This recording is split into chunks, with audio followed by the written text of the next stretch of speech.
Okay, good evening student.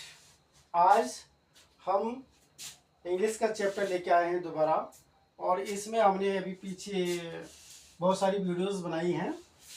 अभी आप देखेंगे हम सिंगुलर और प्लूरल पढ़ रहे हैं, और इसमें हमने कई रूल पढ़ लिए हैं। अब ये जो रूल चल रहा है यहाँ पर, इन रूल के बारे में समझेंगे कि इसमें क्या क्या होता है। इंग्लिश लैंग्वेज में दो वचन होते हैं, सिंगुलर और प्लूरल, जिसे एक वचन और बहुवचन कहते हैं। तो आज हमने ये रूल यहाँ पर पहले से लिखे हुए हैं, क्योंकि तब जाके हम वीडियो को बहुत अच्छे ढंग से समझा पाएँ और यहाँ पर अच्छे से अच्छा ज्ञान आप लोगों को दे पाएँ, कि क्योंकि अक्सर बच्चे इन चीज़ों को नहीं पढ़ते हैं और भूल जाते हैं। तो सिंगुलर प्लूरल में पहला जो नियम है ये कहता है कि यदि नाउन के अंत में वाई हो, क्या हो, यदि नाउन के अंत में वाई हो और वाई से पहले कोई कॉन्सोनेंट हो, वाई हो और वाई से पहले कोई कॉन्सोनेंट हो, तो उनका प्लूरल यानी उनका बहुवचन बनाने के लिए हम क्या करते हैं, वाई के स्थान पर या वाई को जो है IES में बदल देते हैं। अगर कॉन्सोनेंट हो, वाई से पहले वाई हो, अंत में वाई हो और वाई से पहले कोई कॉन्सोनेंट हो, तो ऐसी कंडीशन में हम क्या करते हैं, हम वाई के स्थान पर IES ले लेते हैं या वाई को IES में बदल देते हैं।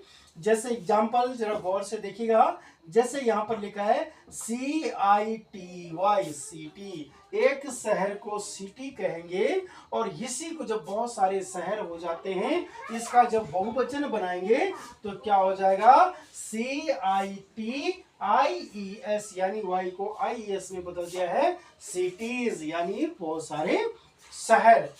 ठीक उसी तरह से कंट्री, तो यहाँ पर भी कंट्री में वाई आया है, वाई से पहले कॉन्सोनेंट आया है, तो यहाँ पर वाई की जगह पर क्या हो जाएगा, IES ले लेंगे। एक देश को कंट्री और बहुत सारे देशों को कंट्रीज कहेंगे। बेबी, एक बच्चा बेबी और बहुत सारे बच्चे हैं तो बेबीज होगा। और ठीक इसका उल्टा नियम और दूसरा जो कहता है कि यदि नाउन के अंत में वाई हो, क्योंकि इसमें कंफ्यूजन है और बच्चे नहीं समझ पाते, इसलिए ध्यान से सुनिए। यदि किसी नाउन के अंत में वाई हो और वाई से पहले कोई वॉवल्स हो, वॉवल्स यानी स्वर, और कॉन्सोनेंट यानी व्यंजन। यहाँ पर कॉन्सोनेंट हमने पता रखा कितने होते हैं और वॉवल्स कितने होते हैं। ये स्वर हो, वाई से पहले कोई स्वर हो, तो इनका प्लूरल बनाते समय क्या करते हैं, केवल S जोड़ देते हैं, कि ओनली ऐड S। तो जैसे एग्जांपल आप देखते हैं, BOY, बॉय, बॉय मीन्स लड़का, एक लड़के को बॉय कहेंगे, बहुत सारे जब लड़के होंगे तो क्या होगा, BOYS, बॉयज, S जुड़ जाएगा और Y अपनी जगह पर रहेगा।